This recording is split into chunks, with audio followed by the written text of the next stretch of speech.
We are live. Thank you so much for subscribing.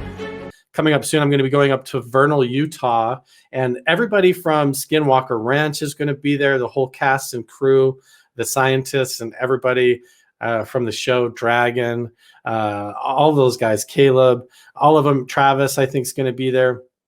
Also, Travis Walton, the abductee, the UFO abductee, he's going to be there telling his story from the fire in the sky UFO abductee guy. He's going to be at Phenomenon, as well as everybody from the Blind Frog Ranch TV show. If you haven't watched the Blind Frog Ranch show, you should also check that out. It's a little bit more focused on treasure hunting and looking for things like that. But the cool thing about Blind Frog Ranch is that it's very connected to Skinwalker Ranch in a really strange way. They're in kind of the same basin area. They're not right next to each other, but close enough that there's a lot of the same strange experiences happening. There's cattle mutilations, weird things like that going on. So there's a lot of people in the UFO community that are going to be at Phenomenon.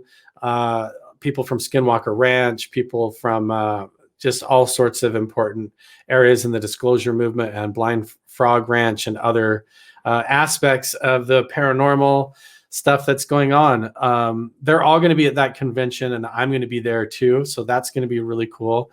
And then one other thing that I wanted to get out of the way really quick and announce on this brand new channel is a brand new feature that we have going on as well with Carl Vibe, which is Patreon. And so I want to introduce you guys really quick to this new Patreon feature by highlighting it really quick with a short video clip, kind of a sponsor for this show right here. Let's check it out. Welcome to the official Carl Vibe Patreon. If you're here, it's because you're interested in supporting or connecting with me personally, and I want to go over the different options that you have, the different tiers in order to do that. If you want to get on-screen shout-outs in the end of live shows that I do on Carl Vibe officially, or even get meditation, coaching and mentoring, or personal friendship, just one-on-one with me, that's also available depending on what you're interested in on the tiers. So let's take a look at that. So the different options here you have is the official Soul Supporter for $5 a month.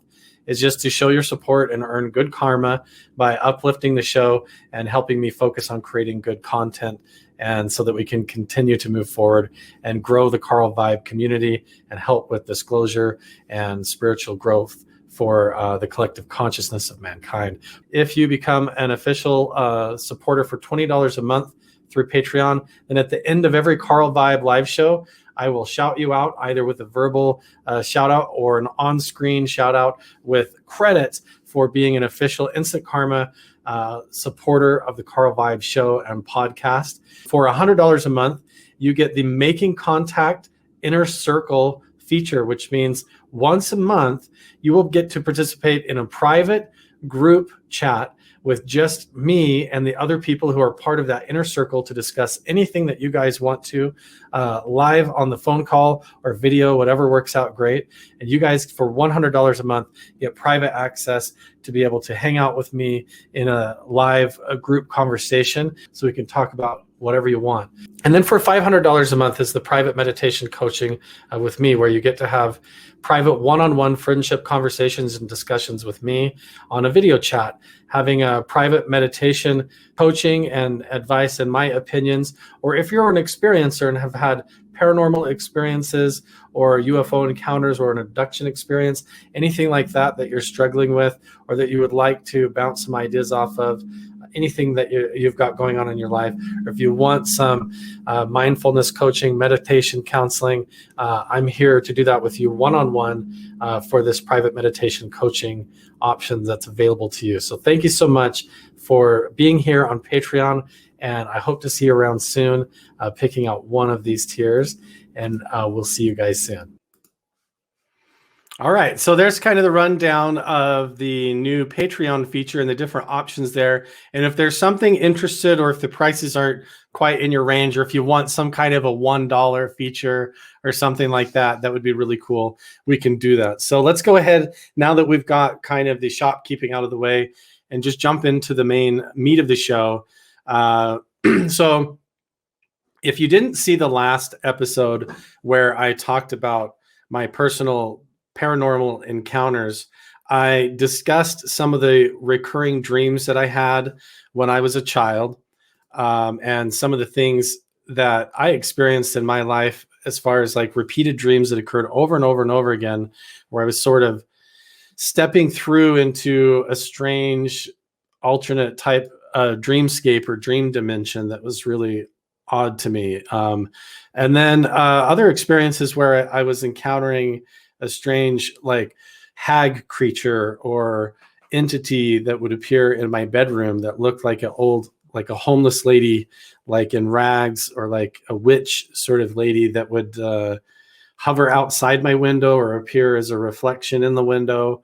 I went into a lot of detail about that in episode 1, as well as talking about some of the missing time experiences and encounters that I had growing up, where I would fall asleep in my room and then wake up somewhere else.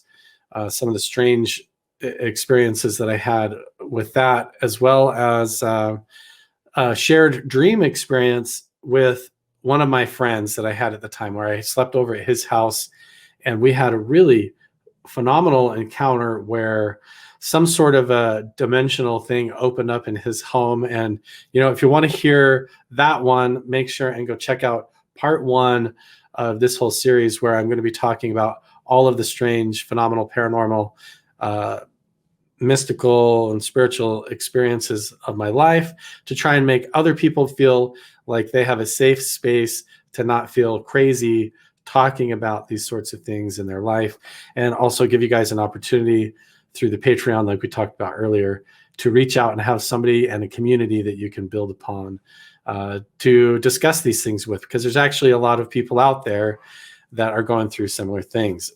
So that's what we talked about in part 1.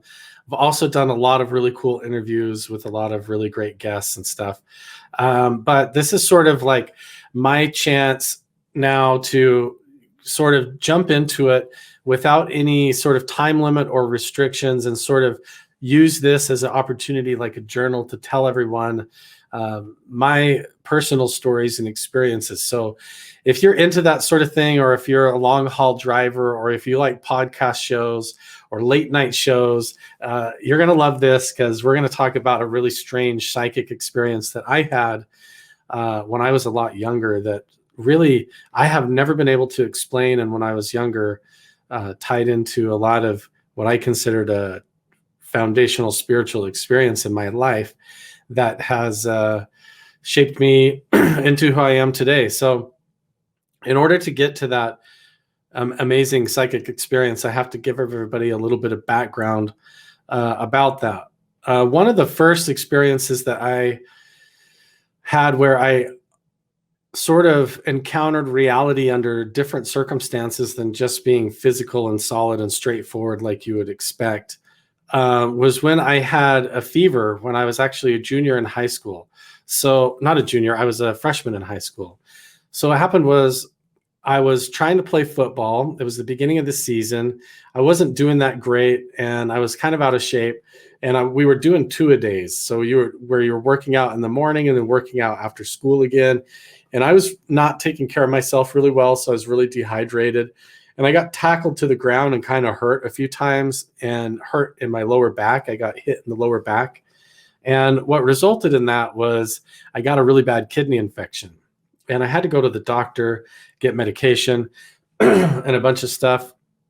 But what resulted was I had a really high fever. I had a temperature of over 104 that crept up and stayed there for way too long, longer than it should have.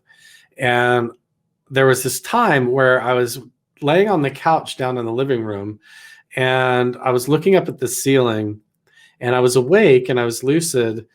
But I had that really high fever that I just couldn't shake.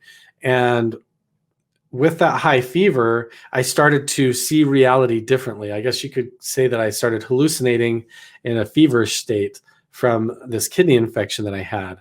And it was really bad. I was very, very sick. I had to go to the hospital. I had to get put on IVs. I had to do a bunch of awful stuff like that. as a freshman to try and get healthy again. And I was also doing martial arts training at the time and just really physically active. And I was in good shape, but I wasn't taking care of myself as far as my diet and hydration and stuff went. So I got really sick. But what happened was I was laying there on the couch. My fever was over 104. I was just not feeling good, laying under a blanket. And I looked up at the ceiling.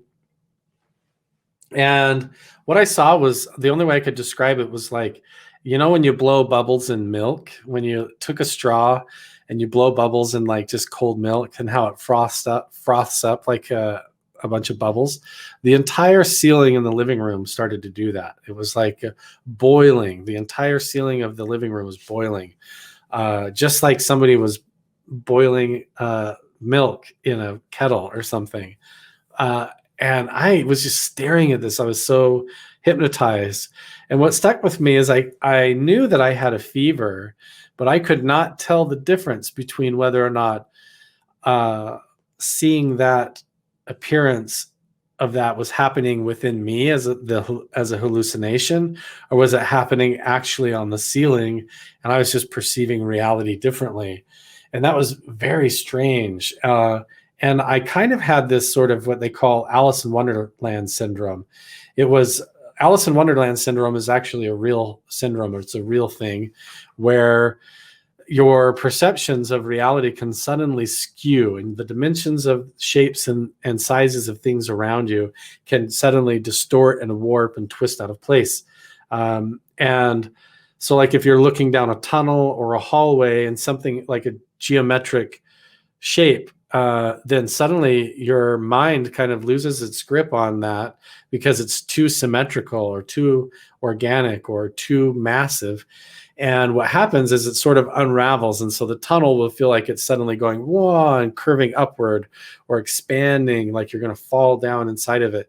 And you can feel really tiny, or somebody will walk by and suddenly seem really large and out of place. And that's sort of what the room was doing when I had this really high fever. It was like I was looking up at the ceiling and looking out across the room, and it was like everything was sort of like totally twisted and warped, like some sort of like a claymation form. Like it was all just distorted and skewed out of place. So the couch that would normally be like the shape of a couch looked like it was made for like the circus or something. Like it was all large on one end and small on the other, and everything felt like it was stretched and pushed out of it into a strange shape.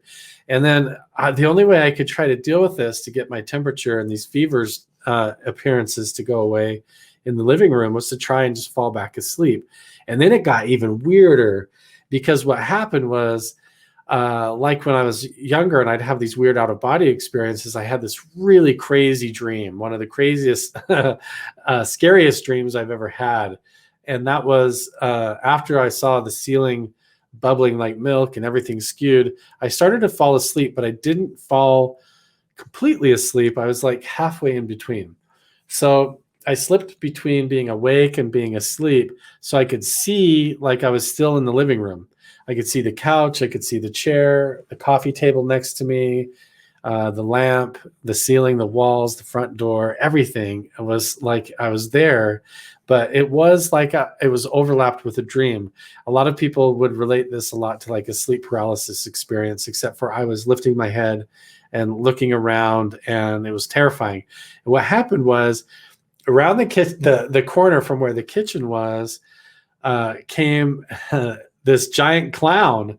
It was like out of the movie It. There was just this giant crazy clown figure. It had like a big red, like curly hair, like a big red wig on. It had a big red nose. But what was crazy was its features were not like a costume. It's like its nose and these giant ears and this big nose. And it's really like grotesque clown features, this big, like, the way it laughed was like a honking horn. It was like, ha, ha, ha, ha, like all crazy. And it came out running around the corner. And as it got close to me, it skewed like really large and giant size. And it was leaning over top of me. And then as it would get really close to me, it would smile really big and lean in close and like it was looking at me. And then it would pull out from behind its back, and it was like it had this like a cartoon like stick of dynamite, like this big red stick of dynamite with a fuse, and it would just hold it out. And as soon as I would look at it, it would explode. And it was like the explosion was happening inside my brain. So it was like, I don't know if it was because my fever was so high, like my brain cells were dying and I was having this crazy vision or whatever. But it was like these bombs were going off. It was like, boom, and it would startle me. And then when I would try to get away from this giant clown, it was like it would grab my legs, and it felt like it was grabbing my legs right on the couch where I was laying there, and it would pull. And so it felt like when I would lay there, when I would try to struggle to get away, it felt like pulling, and I was being stretched on the couch. Like my body was actually being pulled and stretched out like taffy, like a rubber band. So when I struggled harder, it felt like I was being stretched out even worse. And so I had to try and relax to just try and chill out. So it didn't make it worse, because I felt like if I struggled and pulled away and freaked out even worse, that this crazy nightmarish entity would stretch me out even farther. And so that was kind of I ended up like sort of coming out of that and getting over the sickness, taking medication, and that sort of crazy nightmarish hallucinatory realm that I experienced, that was the end of that.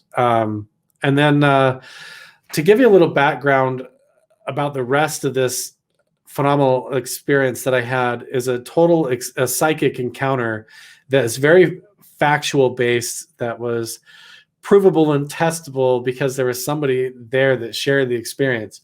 But to bring you up to speed, I have to tell you a little bit of background about myself, because I grew up a member of the Mormon Church. They like you to call them the Church of Jesus Christ of Latter-day Saints. Everybody calls it as a nickname, Mormons or Mormonism. I was a member of the church all growing up and throughout my entire life. And I actually served a 2-year mission for the church, which is very common. And you don't get to pick where you go. You don't get to do a pick even who you live with or where you live or how long or any of that. It's all just kind of assigned to you. So I was actually assigned to go live in Arkansas for 2 years in the United States. And so I got there. This is when I was graduated high school. So when I was 19, graduated high school and went on my mission to Arkansas. And I get there, and first of all, I have a lot of really cool experiences, a lot of different experiences, but you have to keep in mind as a member of the church and as a Mormon that everything was completely compressed and packaged through the lens of that religion and through the church.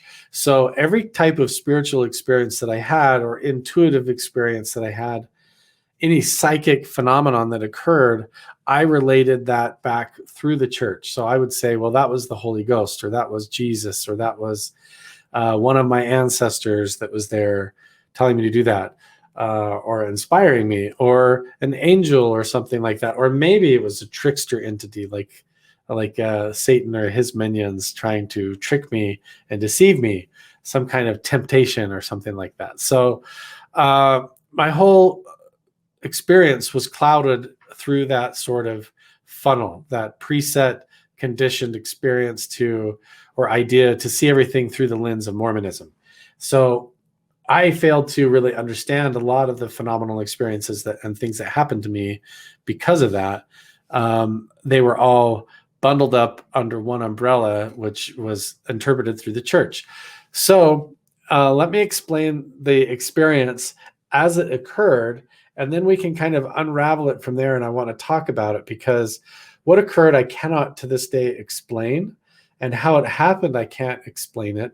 But it absolutely did happen. And so it involved praying, and it involved prayer. So I don't know if you are religious or you believe in prayer, but even if you're just psychic or telepathic in some way, there's no way to know. And how would you ever even know the difference between the two? So we're going to talk about that. What happened was I was out about a year. I've been serving as a missionary for about that long. And the problem was we weren't having a lot of success. At this time, I was in Jacksonville, Arkansas, which is a pretty big city, a pretty big town. And Jacksonville is in Arkansas. It's in the Bible Belt. It's in the South. And so a lot of people are not very open-minded to different belief systems and different religions. They're not very open to changing up the way that they've been raised and the religion that they were brought up in. They like to stick to things the way that they were taught and their belief systems. And that's fine. There's nothing wrong with that. I was the same way, which is why I was there as a missionary to begin with, right? I'm no longer a Mormon right now, just so you know. But I definitely was at the time. It was real to me. I believed it absolutely fully. And I was really trying to help other people and trying to teach other people, like their souls depended on it, that they join the church, right? So when we didn't have anything to do, there was a couple of problems with that. The first problem is that you had to report everything that you did back to headquarters. So if you talked to anybody on the street about the church, you had to keep track how many people you talked to. Did you talk to them about the books that belong to the church? Did you talk to them about being baptized? How many lessons did you teach them? Did you get an appointment to go over there and teach them again? All of that stuff, you had to actually get a phone call and turn those numbers in, and they tracked all that data to see your progress as a missionary and your success, to see how well you're doing as a missionary. And as the two missionaries living together and working in the area together, if there's a problem there, then they would split you up and try to pair you up better in a different area and all that stuff, right? So you're having to work together. I'm having to work together with this guy that I don't really know. I've never really met him before, but I'm just kind of paired up with him in this apartment in Jacksonville, Arkansas. And we run out of work. We don't have any appointments. And the only other option is to go around and just knock on people's doors randomly. They call that tracting. You go knock on door to door to door and try to see if you can get anybody to open the door and let you in to talk about the church. And I was so tired of this, right? So keep in mind, I was like, I've been out there like a year and I haven't had really any success. Nobody's been wanting to really talk to us about the church or join the church or anything. Taught a lot of lessons and interacted with a lot of people and done a lot of service, but not a whole lot of success is coming our way naturally. So I get this crazy idea that this one morning, instead of going out and trying to go door to door to door and just assertively canvass the neighborhood, of which we'd done 1,000 times, even though Jacksonville was huge, we'd been all over the place, knocking on all the doors, trying to catch people home to talk to them. We were even walking around Walmart and different grocery stores, Piggly Wiggly, if you've ever heard of them. We'd go walk around and try to challenge each other as missionaries to walk up to people and just cold talk to them and just be like, just craziness. Like, hey, where do you go? You know, we'd be in Walmart around the fishing tackle and somebody'd be standing there looking at fishing bait or fishing lures. And it would be nothing for me at that point to go up to him and be like, hey, where is there to go fishing around here? And they'd say, oh, we go fishing down at the creek bed down there going for catfish. But if you're going to go catfishing, you got to use this kind of bait. And I'd be like, oh, that's so interesting. I haven't ever been fishing down here. I'm actually not from around here because I'm back from Idaho because I'm a missionary for the Church of Jesus Christ of Latter-day Saints. Have you ever heard about our church before? And that was exactly how I would do my introduction and talk to people like all smooth like that, try to talk about the church. But I was so burnt out and so sick of that. And so I decided, you know, if this is true, then we should be able to put God to the test. We should be able to pray and really see if something happens. We should get some kind of a miracle. And if there's somebody out there that needs our help or wants to hear what we have to teach, then God will just tell us or show us. And there has to be some way to do that. And I don't know why I thought of this or what came over me and what the idea was. And maybe I heard somebody else had tried it in the mission before, like as a rumor or something. But I got this wild idea that I would test it. It's really kind of almost like a remote viewing method looking back on it, almost like a psychic clairvoyant experience. It was a really crazy one that I cannot explain to this day, ended up occurring because of it. So here's what happened. me and the other missionary that was living with me, that was working in the area, I'll just call him my mission companion, the other missionary. He's there with me, and I said, elder, because I was elder and he was the elder. That's the title that we were given as missionaries. I'm really sick of this. Why don't we let God or the Lord tell us where we're going to go and who needs our help today? And then that's who we'll go teach. And so what we did was we got a map of the area and we put it out on this little kitchen table that we had that we would eat breakfast on. And we laid the map out, and it had the area boundaries actually drawn out on the map. So we knew right where we could go. Every single street name that was in that boundary was marked on this map. It was all highlighted with like a red marker, a laminate marker, where our area was and where we should stay, where we'd been assigned. And so what we'd do is what I did was I put the map out on the kitchen table, and I said, here, what you're going to do is you stand here at the map and you go first. And you'll stand here and you look at our area and look at all the street names. And what I'm going to do is I'm going to go back in the bedroom and I'm going to pray really hard for you to receive inspiration to know where we should go and who needs our help today, who's waiting for us, and who needs our guidance and help.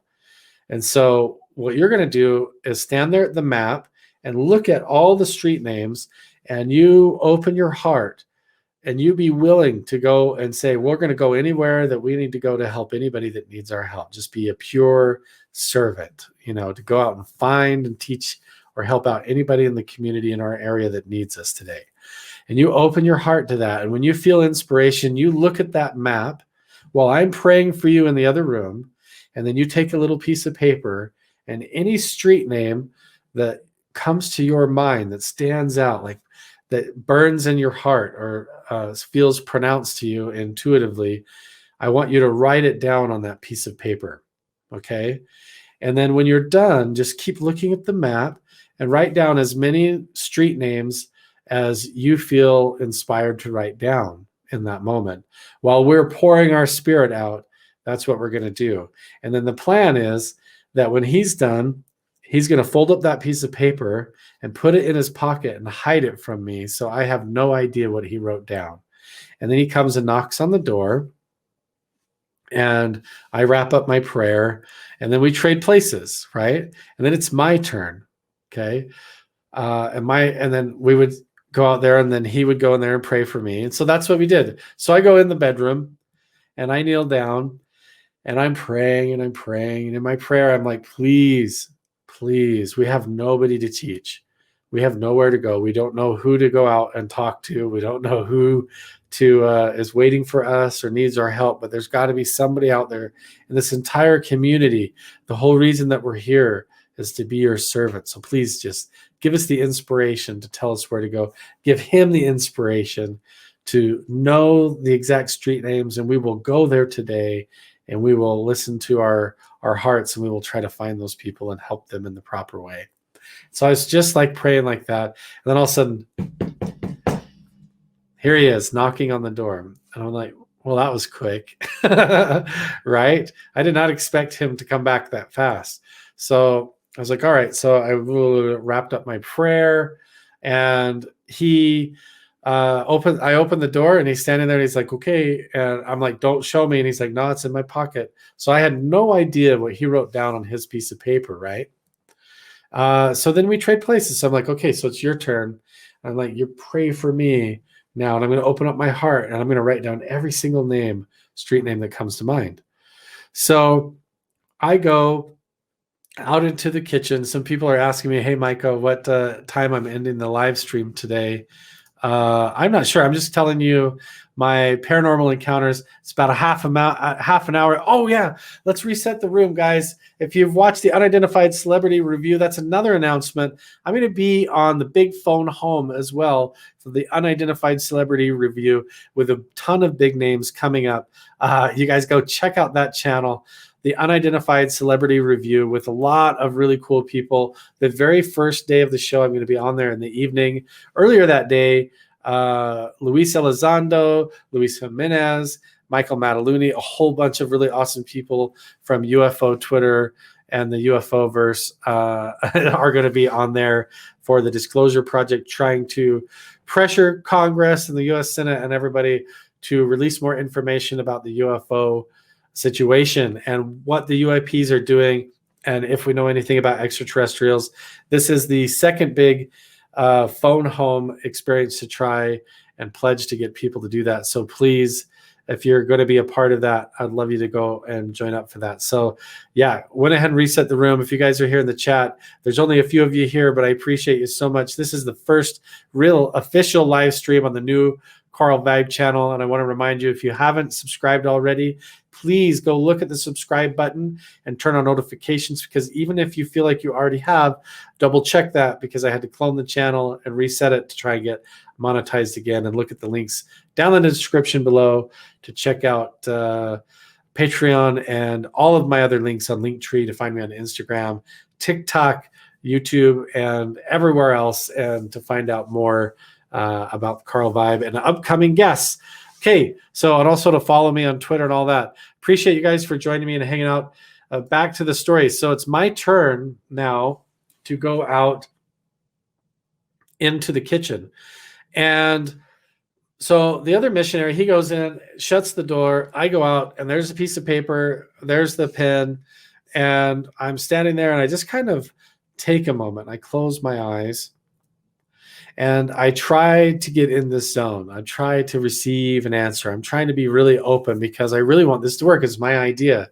The idea is that whatever street names that he wrote down, I don't know what they are, right?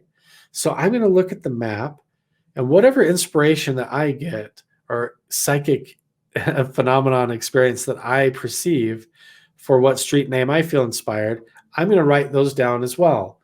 And then the goal is that when I'm done, I'm going to go grab him, the other missionary, and we're going to compare our lists. And any street names that match, then boom, that's the answer. I got the same answer as him. We wrote it down, verifiable on a piece of paper without talking to each other. Like we had this answer. We both wrote down the same street name. Okay, so that's how we're going to put the Lord to the test. We're going to put God to the test to see if he'll answer our prayers today as his true servants. That's the goal. So I'm looking at the map. I close my eyes. I try to receive inspiration for a minute. I feel nice and clear. I try to have faith. I try to reduce my doubts. I think, okay, an answer is going to come to me. I feel it. I'm not doubting. I believe. I totally have faith. I open my eyes and I look at the map. The first street name that pops out to me, boom, Cherry Street. Just like the fruit off the tree, off a cherry tree. Cherry Street, boom, pops up in Jacksonville. If you want to look it up on Google Earth, it's to fact check me. Cherry Street in Jacksonville, Arkansas. It's a real street name.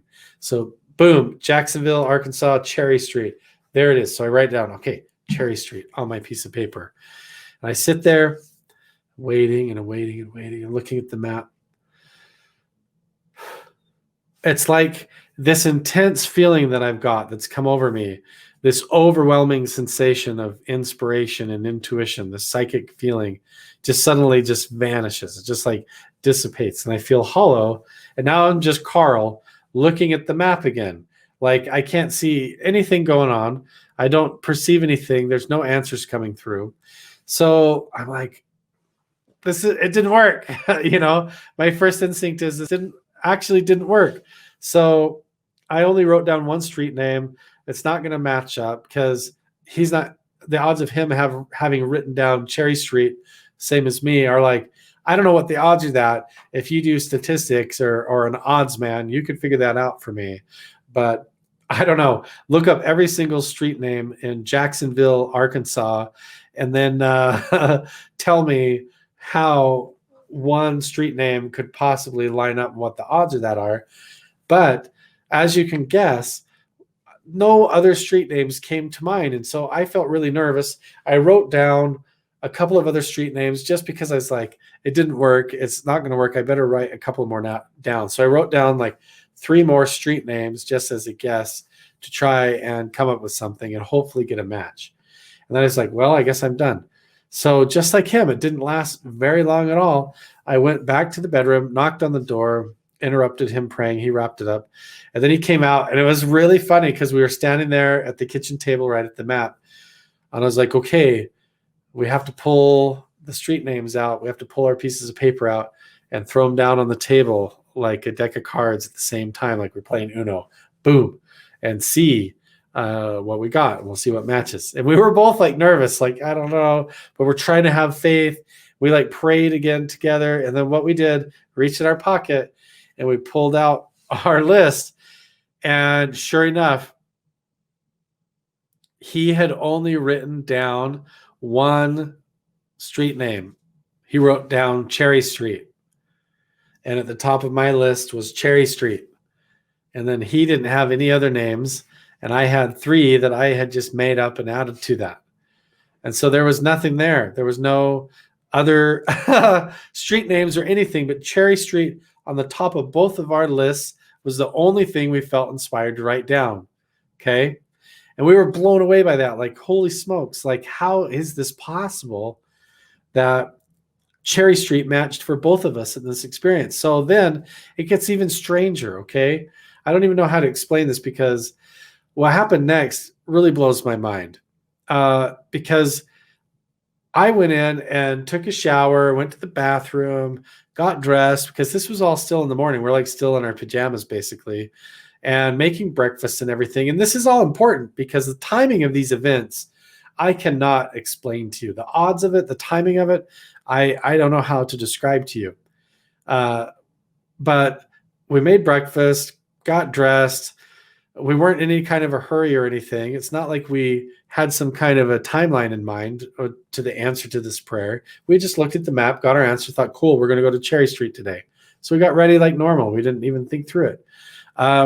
After we got all dressed and ready, we jumped on our bikes. We weren't in a hurry on our bicycle ride. We rode clear across town, probably stopped at traffic and got off and walked our bikes a few times, got to the street corner. And then this is where it gets kind of crazy. We get there, we chain our bikes up on the street corner on the stop sign so that nobody steals our bikes. You know, nobody jacks them in the hood of Jacksonville. So we decided we start to go on foot because typically you chain your bikes up and you go knock on each door. And what you do is you walk all the way up one side of the street and you knock on every single door. And then you cross the street and you knock on every single door all the way back. And then you get back on your bikes and go home. That's how you do like a loop up and down the street and cover the block and both sides of the street. So for some reason, we chain our bikes up this day.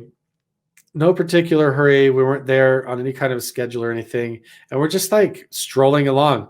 And we walked past the first house and we didn't say anything. It wasn't like, hey, let's not go up to this house. Let's skip this one today.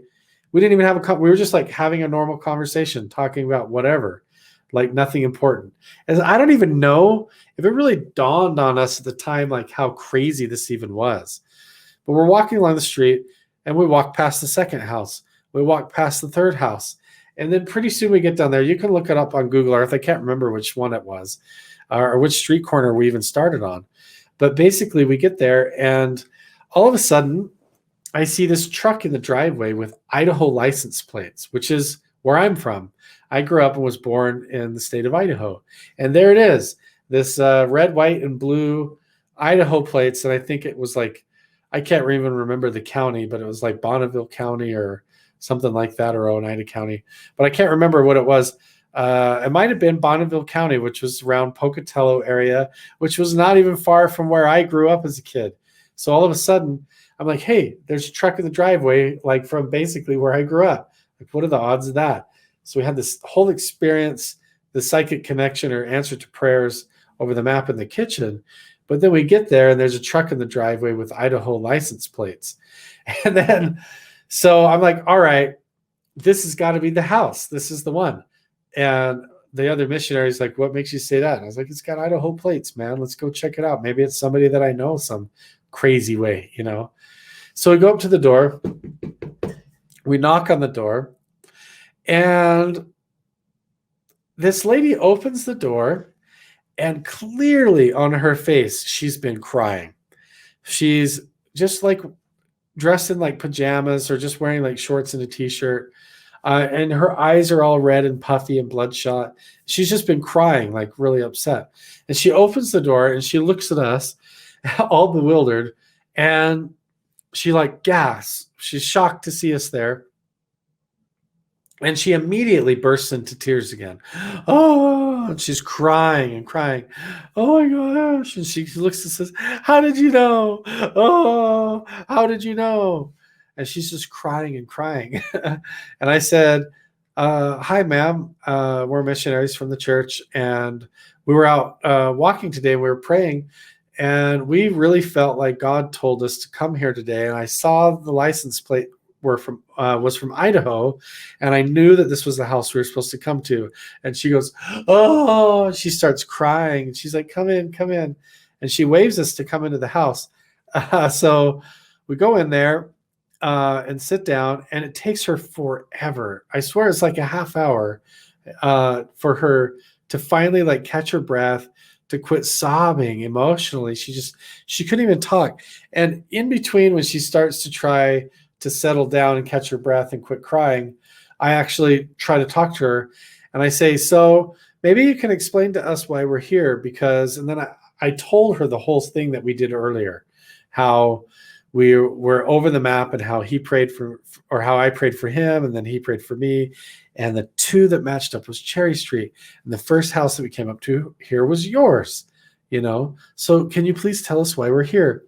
And finally, like, it took like a half hour for her to calm down. And she finally explains to us, I said, whose truck is that?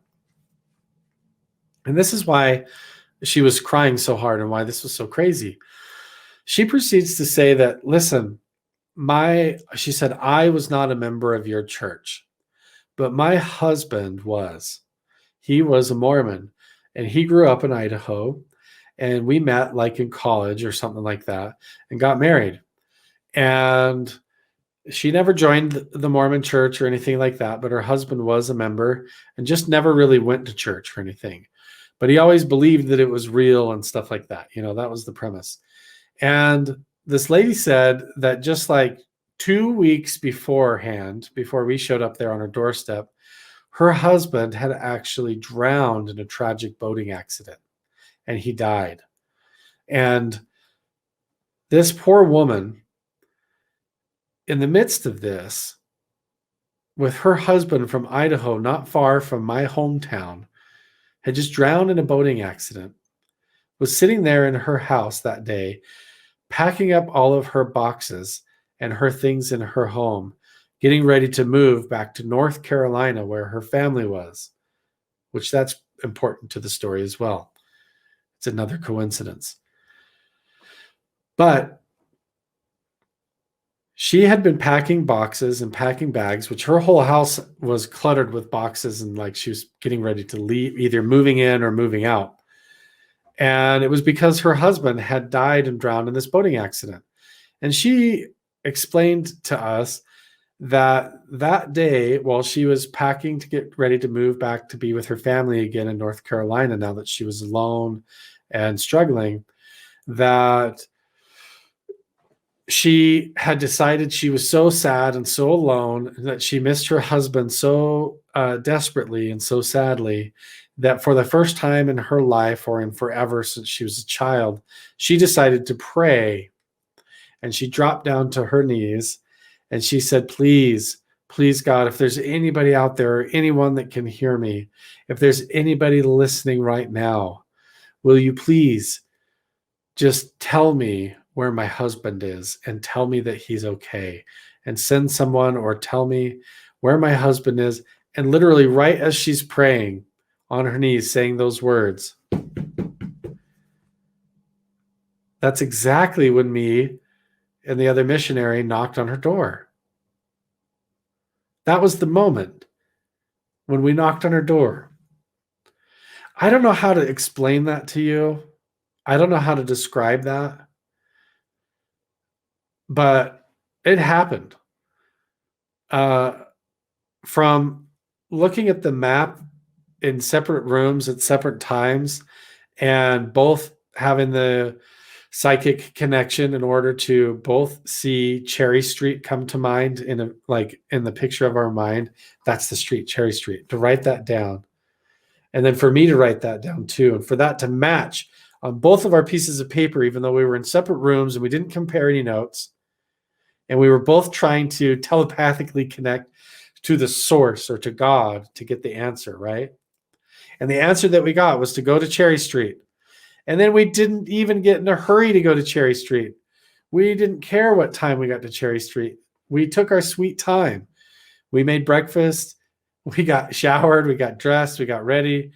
We probably talked about girls back home that we liked the whole way across town, taking our sweet time, chaining up our bike, walking along. We weren't taking it that serious. And then we got to the truck with the Idaho plates, knocked on the door. And at that exact minute, that moment when we knocked, she was on her knees praying, saying, please, please, if you can just tell me where my husband is, please tell me. Please tell me any way you can. Boom, boom, boom, boom, boom. There we are, knocking on the door. That's when we showed up. That's when she stood up, came to the front door, opened the door, and let us in. Now, I don't know how you describe that. I had somebody later in life call it psychic tethering, like somebody pleading for help in the near vicinity in desperate emotional and mental anguish or need for help.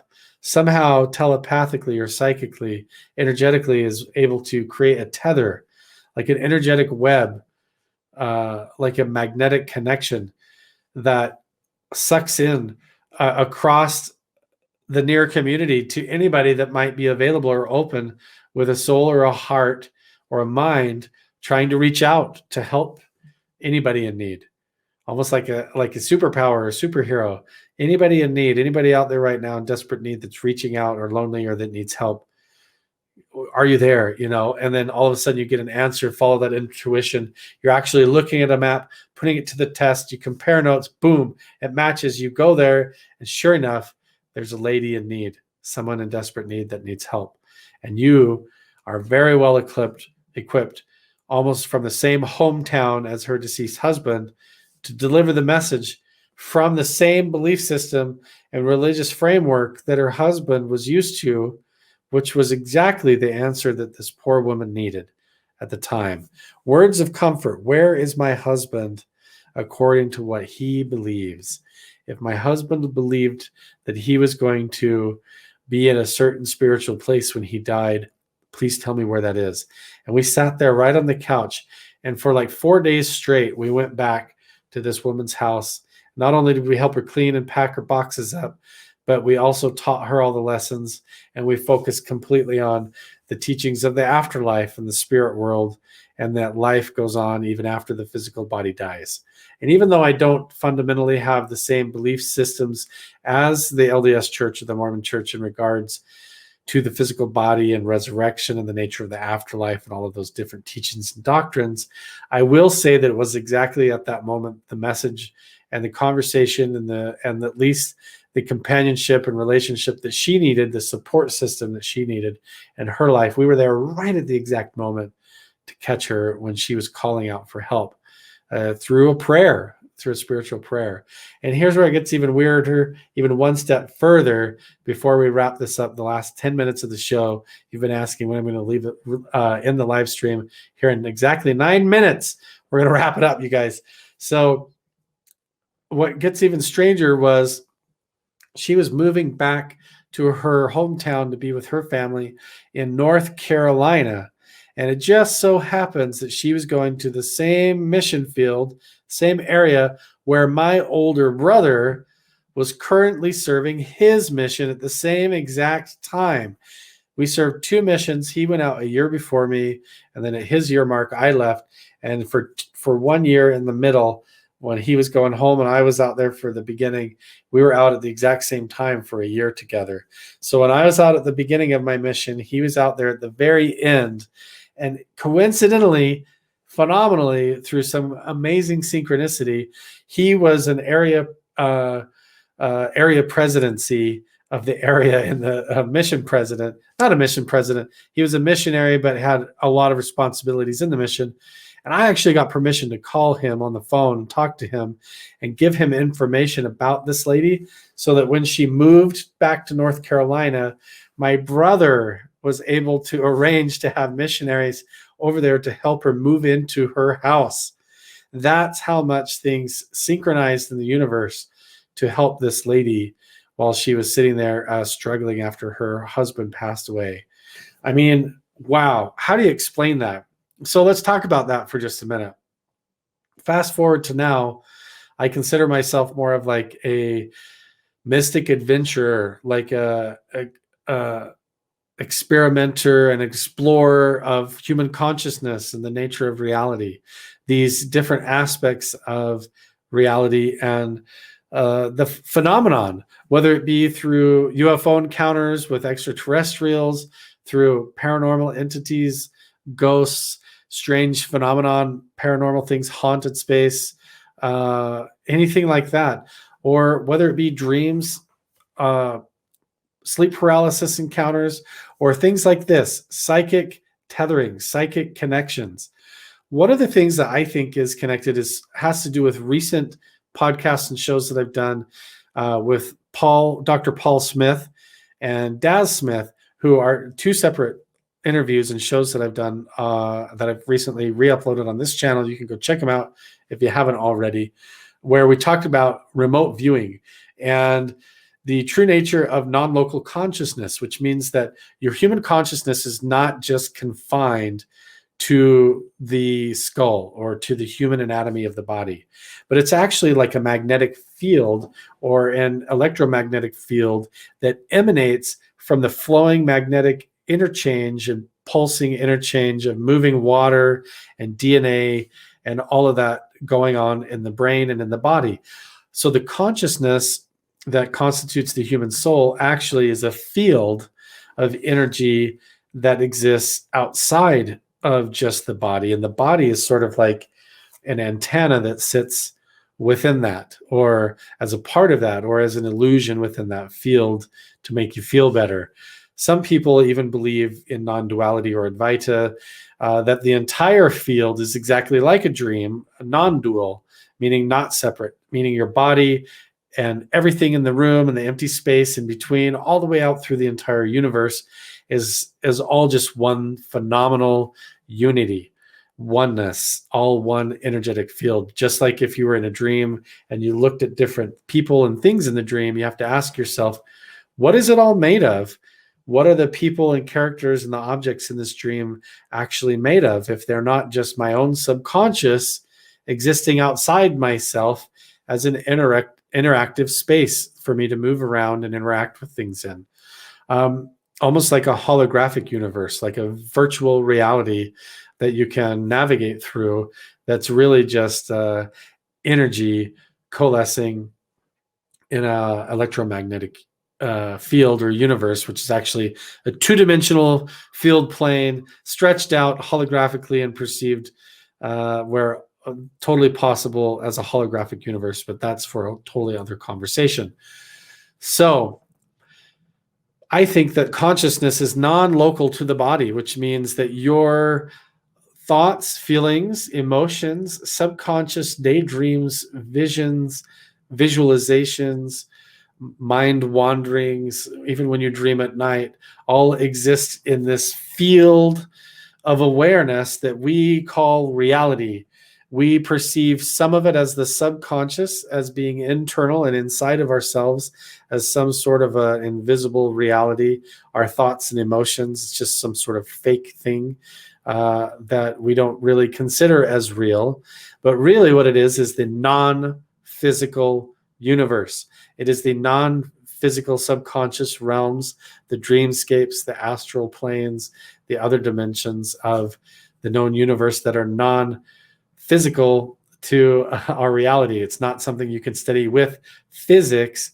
It takes a non-physical approach, a mystical approach, a spiritual approach, or like a wizard type of shamanistic approach. So thank you guys for joining the chat that have to go. We're going to wrap this up here in just a second, but I think that non-local consciousness, remote viewing and psychic experiences with telepathy and understanding non-duality and the true nature of reality as a holographic field that we are not separate from and all unified in as fractal characters of the one, all sharing the same experience. So I think when we're sitting there as missionaries looking over the map, we're really connecting through parts of ourself, through each other, almost like telepathically and psychically. And it makes you wonder when you think about it, if things like that could happen with that many levels of synchronicity, that many levels of phenomenal coincidence that occurred back to back to back that we could not explain, all the way to my brother being in North Carolina, able to help her arrange to have help moving in. I don't know how to explain that. It's like we called it a miracle, just a flat out miracle.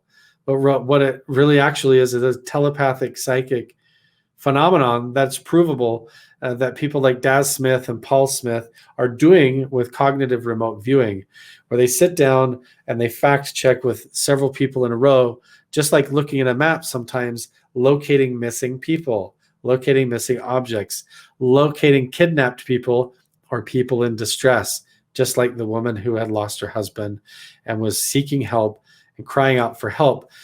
People like Joe McMoneagle has done remote viewing and been able to psychically connect with people who have been kidnapped and been able to locate what town, location, community, village, and almost apartment complex, and what floor on the third floor and what the room was like, where this person was being held hostage, to the point that they had enough detail that they were able to send a unit in to rescue and recover this man and his wife that had been kidnapped as a counterterrorism thing during an act of war. That was all something that Joe McMoneagle did as part of the Stargate program that the CIA was doing in conjunction with the Stanford Research Institute back in the 60s and 70s. Really fascinating stuff.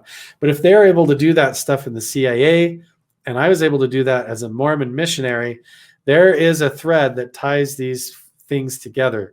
The psychic phenomenon, the act of praying and getting answers to prayers, the idea of telepathy, this idea that human souls and human beings can sense another human being with some non-physical, alternate dimensional, altered state of consciousness sort of connection way. And with that connection, if you open yourself and train yourself to it, suddenly you become an energy healer, a spirit worker, connecting with other people in need, doing spirit work and energy healing like a shaman and a mystic. And that's what we're exploring.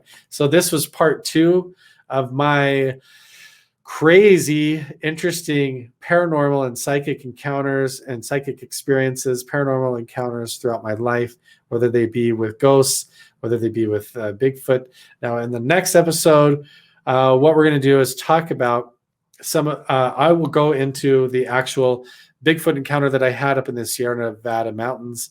It was a 2-night camping trip with what would be considered a paranormal Sasquatch encounter and the UFO sighting or orb of light sighting that occurred in the same time. So we'll get on to all of that in the next episode, episode 3.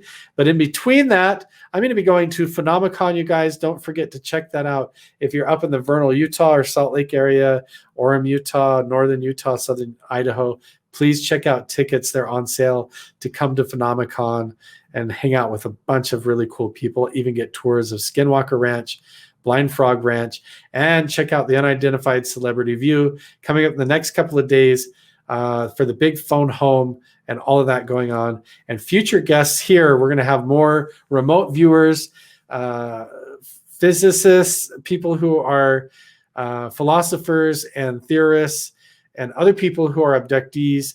And I might even be uploading hypnosis episodes where I get regressed to see if I'm an abductee and to try and make sense of some of these sleep paralysis and paranormal encounters that I'm sharing with you guys in these videos.